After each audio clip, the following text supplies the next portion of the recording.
ഏവർക്കും സിനി ലോഞ്ചിൻ്റെ മറ്റൊരു വീഡിയോയിലേക്ക് സ്വാഗതം. 2024 അവസാനത്തിൽ നമ്മളൊരു വോക്സ് പോപ്പ് എടുത്തിരുന്നു. അപ്പോൾ വോക്സ് പോപ്പിൽ ചോദിച്ച ചോദ്യങ്ങളിൽ ഒരു ചോദ്യം എന്ന് പറയുന്നത് 2025 നിങ്ങൾ കാണാൻ ആഗ്രഹിക്കുന്ന ഒരു നടൻ്റെ കംബാക്ക് ആരുടെയാണ് എന്നതായിരുന്നു. അപ്പോൾ ഭൂരിഭാഗം ആളുകളും പറഞ്ഞ ഉത്തരം എന്തെന്ന് വെച്ചാൽ നമുക്ക് തന്നെ ഒന്ന് കണ്ടു നോക്കാം.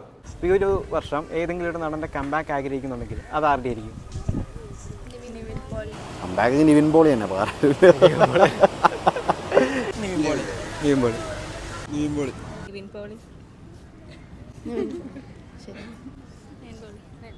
ശരിക്കും എവിടെയായിരിക്കും നിവിൻ പോളിക്ക് അടിപതറി പോയത്? ഒരു കാലത്ത് മലയാളികൾ ഏറ്റവും കൂടുതൽ ഇഷ്ടപ്പെട്ടുകൊണ്ടിരുന്ന നടന്മാരിൽ ഒരാളായിരുന്നു നിവിൻ പോളി. ഒരുപക്ഷെ മോഹൻലാൽ, മമ്മൂട്ടി, സുരേഷ് ഗോപി, ദിലീപ് ആ ഒരു കാറ്റഗറിയിലേക്ക് പെട്ടെന്ന് കാലെടുത്ത് വെച്ച ഒരു നടനും കൂടി ആയിരുന്നു നിവിൻ പോളി. എന്താ പറയുക, 2015, 2014 കാലഘട്ടങ്ങളിലൊക്കെ ദുൽഖർ, നിവിൻ എന്ന് പറഞ്ഞിട്ടുള്ള ഫാൻ ഫൈറ്റ് ഒക്കെ ഭയങ്കരമായിട്ട് നിലനിന്നൊരു കാലഘട്ടമായിരുന്നു. പക്ഷേ 2024 വരുമ്പോൾ എന്താ പറയുക, നിവിൻ്റെ പേര് പോലും അവിടെ ഇല്ല എന്നതാണ് മറ്റൊരു വാസ്തവം.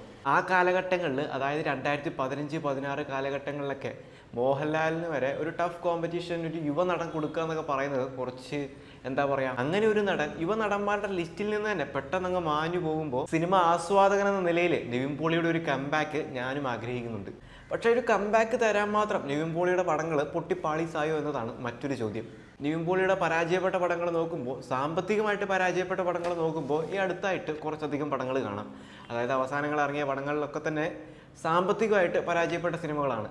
പക്ഷേ പടത്തിൻ്റെ പ്ലോട്ടും മറ്റും നോക്കുമ്പോൾ ചിത്രം അത്ര മോശമായിരുന്നു എന്നതും ചിന്തിക്കേണ്ടിയിരിക്കുന്നു. എന്നെ സംബന്ധിച്ചിടത്തോളം കഴിഞ്ഞ നാളുകളിൽ വന്ന സാറ്റർഡേ നൈറ്റ്, ബോസ് ആൻഡ് കോ, പിന്നെ അവസാനം വന്ന മലയാളി ഫ്രം ഇന്ത്യ തുടങ്ങിയ ചിത്രങ്ങളായിരുന്നു എനിക്ക് നിരാശ സമ്മാനിച്ചത്. അതിനിടയിൽ വന്ന കുറച്ച് സിനിമകളുണ്ട്, കനകകാമിനി കലഹമായിക്കോട്ടെ, പടവട്ടായിക്കോട്ടെ, അതൊക്കെ തന്നെ എന്നെ സംബന്ധിച്ചിടത്തോളം എനിക്ക് ഇഷ്ടപ്പെട്ട സിനിമകളാണ്. പടവട്ട് പോലുള്ള സിനിമകളിലൊക്കെ കാണിക്കാൻ ശ്രമിച്ചിരിക്കുന്ന ആ ഒരു പച്ചയായ രാഷ്ട്രീയം, അത് കാണിക്കാൻ ശ്രമിച്ച ഡയറക്ടർക്കാണ് പ്രത്യേകം കൈയടി അറിയിക്കുന്നത്. അതുപോലെ ആ സിനിമയുടെ ക്ലൈമാക്സ് നോക്കുമ്പോൾ ഒരു നാടകം പോലെ നമുക്ക് കണ്ടിരിക്കാൻ പറ്റുന്ന മനോഹര ക്ലൈമാക്സുകളായിട്ടാണ് എനിക്ക് തോന്നിയത്. കനകകാമിനി കലഹത്തിലേക്ക് വന്നാലും ആ ഒരു സറ്റയറൊക്കെ വളരെ മികച്ച രീതിയിൽ എനിക്ക് പേഴ്സണലി അനുഭവപ്പെട്ടു. പക്ഷെ എല്ലാവരും ഒരേപോലെയല്ല, എല്ലാവരുടെ ആസ്വാദന ശൈലിയും വ്യത്യസ്തമാണ്. അതുകൊണ്ട് തന്നെ ഭൂരിഭാഗം പേർക്കും ആ സിനിമകളും ഇഷ്ടപ്പെട്ടില്ല. പക്ഷേ നിവിൻ പോളി എന്ന നടൻ്റെ തിരിച്ചുവരവ്, ആ ഒരു കംബാക്ക് നമ്മൾ ആഗ്രഹിക്കുന്നതിന് പ്രധാനപ്പെട്ട കാരണം അടുപ്പിച്ച് ബോക്സ് ഓഫീസിൽ ഹിറ്റുകൾ മാത്രം നൽകിക്കൊണ്ടിരുന്ന നിവിൻ പോളിയുടെ ഭാഗത്തു നിന്നും അടുപ്പിച്ച് ബോക്സ് ഓഫീസിൽ പരാജയം മാത്രം കാണുന്നു. അതീ നല്ല സിനിമകളാണെങ്കിലും ബോക്സ് ഓഫീസിലേക്ക് വരുമ്പോൾ ചിത്രം പരാജയത്തിൻ്റെ കുഴിയിലേക്കാണ് പോകുന്നത്. മലർവാടിയിൽ തുടങ്ങി ഇന്ന് മലയാളി ഫ്രം ഇന്ത്യയിൽ വരെ എത്തി നിൽക്കുമ്പോൾ നിവിൻ പോളിയുടെ ആ ഒരു ഫിലിമോഗ്രഫി എടുത്ത് നോക്കുമ്പോൾ ഒരുപിടി മികച്ച സിനിമകൾ നമുക്ക് കാണാനായിട്ട് സാധിക്കും. പക്ഷേ ആ ഒരു സ്ക്രിപ്റ്റ് സെലക്ഷൻ, ഫിലിം സെലക്ഷൻ്റെ കാര്യങ്ങളിലേക്ക് വരുമ്പോഴും 1, 2, 3 അങ്ങനത്തെ വിരളിൽ എണ്ണാവുന്ന സിനിമകൾ മാത്രമാണ് നിവിൻ പോളിയുടെ ഭാഗത്തു നിന്നും എന്താ പറയുക അത്ര ഫ്ലോപ്പായി നമുക്ക് അനുഭവപ്പെടുന്ന സിനിമകൾ വന്നിട്ടുള്ളൂ. ബോക്സ് ഓഫീസ് കളക്ഷൻ മാറ്റി നിർത്തിയാലുള്ള കാര്യമാണ് പറഞ്ഞത്. എന്താ പറയുക, തന്നിലെ നടനെ കുറച്ചുകൂടി മൂർച്ച കൂട്ടാൻ വേണ്ടി ശ്രമിക്കുന്നതിനിടയിലായിരിക്കണം നിവിൻ പോളിക്കും ഇങ്ങനെ കുറച്ച് തട്ടുകളൊക്കെ സംഭവിച്ചത്. ഏതാണ്ട് ആക്ഷൻ ഹീറോ ബിജുവിൻ്റെ സമയം വരെ നല്ലൊരു ഫിറ്റ്നസ്സും നല്ലൊരു ബോഡി ലാംഗ്വേജും നിവിൻ പോളിക്ക് ഉണ്ടായിരുന്നു. അതിനുശേഷമാണ് മെല്ലെ ആ ഫിറ്റ്നസ് മെല്ലെ കുറഞ്ഞു പോയിരിക്കുന്നത്. ഏതാണ്ട് ഹേജുഡൊക്കെ കഴിഞ്ഞ മുതൽ നമ്മൾ ആ ഒരു ബോഡിയിൽ കണ്ടുവരുന്ന മാറ്റങ്ങളൊക്കെ നമ്മൾ ശ്രദ്ധിച്ചതാണ്. അത് അദ്ദേഹത്തിൻ്റെ ബോഡി, അദ്ദേഹത്തിൻ്റെ ഇഷ്ടം. പക്ഷെ നമ്മൾ പറഞ്ഞു വരുന്നത് നിവിൻ പോളി എന്ന നടനെക്കുറിച്ചാണ്. ഒരു പക്ഷേ കേരളത്തിലെ യുവാക്കൾക്കിടയിൽ സ്വാധീനിച്ച ഏറ്റവും വലിയ സിനിമകളിൽ ഒന്നാണ് തട്ടത്തിമറയത്ത്. അതിൽ മുകളിൽ സ്വാധീനിച്ച ഒന്നാണ് പ്രേമം. പക്ഷെ തട്ടത്തിമറയത്തിലേക്ക് വരുമ്പോൾ വേറൊരു ഫീല് തന്നെയാണ്. പിന്നെ പെട്ടെന്ന് വില്ലൻ വേഷത്തിലെത്തുന്നു. ഡാ തടി എന്ന സിനിമയിൽ വില്ലനായിട്ടെത്തിയ നിവിൻ പോളിയെ നമ്മൾ കാണുന്നുണ്ട്. വ്യത്യസ്തമായ കഥാപാത്രങ്ങൾ തിരഞ്ഞെടുക്കാൻ നിവിൻ പോളി അന്ന് തൊട്ട് ശ്രമിക്കുന്നുണ്ട് എന്നത് തെളിവായിട്ടാണ് അതിനെ കാണുന്നത്. പിന്നീട് വന്ന ഓം ശാന്തി ഓശാന, 1983, ബാംഗ്ലൂർ ഡേയ്സ് തുടങ്ങിയ സിനിമകളിലൊക്കെ നമ്മൾ ഓർത്തിരിക്കുന്ന കഥാപാത്രങ്ങളാണ് നിവിൻ പോളി തന്നത്. പക്ഷേ ഇങ്ങോട്ട് വരുമ്പോൾ ഒരു 2016 അല്ലെങ്കിൽ 2018 ശേഷം വന്ന സിനിമകളിലേക്ക് എടുത്ത് നോക്കുമ്പോൾ നമ്മുടെ മനസ്സിൽ തങ്ങി നിൽക്കുന്ന, അല്ലെങ്കിൽ ആ സിനിമ കഴിഞ്ഞതിന് ശേഷം ആ സിനിമയിലെ കഥാപാത്രത്തിൻ്റെ പേരെന്താണെന്ന് ചോദിച്ചാൽ നമുക്ക് തങ്ങി നിൽക്കാൻ പറ്റുന്ന ഒരു കഥാപാത്രമായിരുന്നില്ല പിന്നീടുള്ള നിവിൻ പോളിയിൽ നിന്ന് നമുക്ക് കിട്ടിയത്. വടക്കൻ സെൽഫിയിൽ ഉമേഷ് ആയിക്കോട്ടെ, ബാംഗ്ലൂർ ഡേയ്സിലെ കുട്ടനായിക്കോട്ടെ, അങ്ങനെ നമ്മുടെ മനസ്സിൽ നിൽക്കുന്ന കഥാപാത്രങ്ങൾ നിവിൻ പോളി നമുക്ക് സമ്മാനിച്ചിരുന്നു.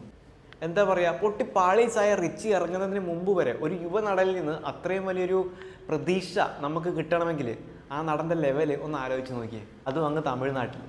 പിന്നെ 2015 ഒരു ഓണക്കാലം, അതിനെക്കുറിച്ച് പറയാതിരിക്കുന്നതായിരിക്കും കൂടുതൽ നല്ലത്. കാരണം നിവിൻ പോളി എന്ന് പറയുമ്പോൾ കേട്ട് തഴമ്പിച്ച കാര്യങ്ങളിൽ ഒന്ന് തന്നെയായിരിക്കും പ്രേമം സിനിമയുടെ റിലീസും അതിനെ സംബന്ധിച്ചിട്ടുള്ള കാര്യങ്ങളും. എന്തു തന്നെയാണെങ്കിലും അത്തരമൊരു ട്രെൻഡ് സെറ്റർ ഉണ്ടാക്കിയ ഒരു യുവനടൻ പിന്നീടുണ്ടോ എന്നത് സംശയമാണ്. ഒരു കറുത്ത ഷർട്ടും വെള്ളമുള്ളും കേരളത്തിലുണ്ടാക്കിയ ഓളം പിന്നീട് ഒരു കോസ്റ്റ്യൂം അങ്ങനെ വന്നിട്ടില്ല എന്ന് തന്നെയാണ് എനിക്ക് തോന്നുന്നത്. പിന്നീട് ആക്ഷൻ ഹീറോ ബിജു വന്നു. പിന്നീടുള്ള നിവിൻ പോളിയെയാണ് നമ്മൾ മിസ് ചെയ്തു എന്ന് പറഞ്ഞുകൊണ്ടിരിക്കുന്നത്. പക്ഷേ അതിനുശേഷം വന്ന ഞണ്ടുകളുടെ നാട്ടിലൊരു ഇടവേള എന്ന് പറയുന്ന സിനിമയാണെങ്കിൽ പേഴ്സണലി എന്നെ സംബന്ധിച്ചിടത്തോളം നല്ലൊരു ഫീൽ തന്ന നല്ലൊരു ഫീൽ ഗുഡ് ചിത്രം തന്നെയായിരുന്നു. അതിനുശേഷം എങ്ങും വന്ന രാജീവ് രവി ചിത്രം തുറമുഖമാണെങ്കിലും ബോക്സ് ഓഫീസിൽ അത്ര ചലനം ഉണ്ടാക്കിയില്ലെങ്കിലും പേഴ്സണലി ബാക്കി കാര്യങ്ങളെ വെച്ച് നോക്കുമ്പോൾ നല്ലൊരു സിനിമ തന്നെയായിരുന്നു തുറമുഖം പേഴ്സണലി. പക്ഷേ പറഞ്ഞു വരുന്നത് നമ്മളെല്ലാം മിസ് ചെയ്യുന്ന ആ ഒരു എൻ്റർടൈനർ നിവിനെ തന്നെയാണ്. വർഷങ്ങൾക്ക് ശേഷം എന്ന സിനിമ ഇറങ്ങിയപ്പോൾ ആ ഒരു 10-15 മിനിറ്റ് ഉള്ളുവെങ്കിലും അവിടെ കിട്ടിയ ആ ഒരു എനർജിയാണ് നിവിൻ പോളിയിൽ നിന്നും നമ്മൾ പ്രതീക്ഷിക്കുന്നത്. ഇനി കുറച്ച് നാളത്തേക്ക് എക്സ്പെരിമെൻറ്റ് സിനിമകളിൽ നിന്നെല്ലാം ചെറിയൊരു ബ്രേക്ക് എടുത്തതിന് ശേഷം കുറച്ച് ഇങ്ങനത്തെ സിനിമകളും കൂടി എടുക്കുമായിരുന്നെങ്കിൽ നമുക്കും ഹാപ്പി ആകായിരുന്നു. ഒരുപക്ഷെ ഇത്ര ആൾക്കാർ നിവിൻ്റെ തിരിച്ചുവരവ് ആഗ്രഹിക്കുന്നുണ്ടെങ്കിൽ നിവിൻ ഒന്ന് തിരിച്ചു വന്നാലുള്ള അവസ്ഥ എന്തായിരിക്കും? നിവിൻ പോളി എന്ന നടന് ശേഷം വന്നവർ വരെ തിളങ്ങി നിൽക്കുന്ന ഈ കാലഘട്ടത്തിൽ നിവിൻ പോളിയുടെ ഒരു തിരിച്ചുവരവും കൂടി പ്രതീക്ഷിക്കുന്നു. അപ്പോൾ ഈ വർഷം നല്ലൊരു വർഷം നിവിൻ പോളിക്ക് ഉണ്ടാവട്ടെ എന്ന് ആശംസിക്കുകയും കൂടി ചെയ്യാം. അപ്പോൾ വിനീത് പറഞ്ഞതുപോലെ നിവിൻ ശക്തമായിട്ട് തിരിച്ചു വരും. നിവിനാണല്ലോ തിരിച്ചു വരും.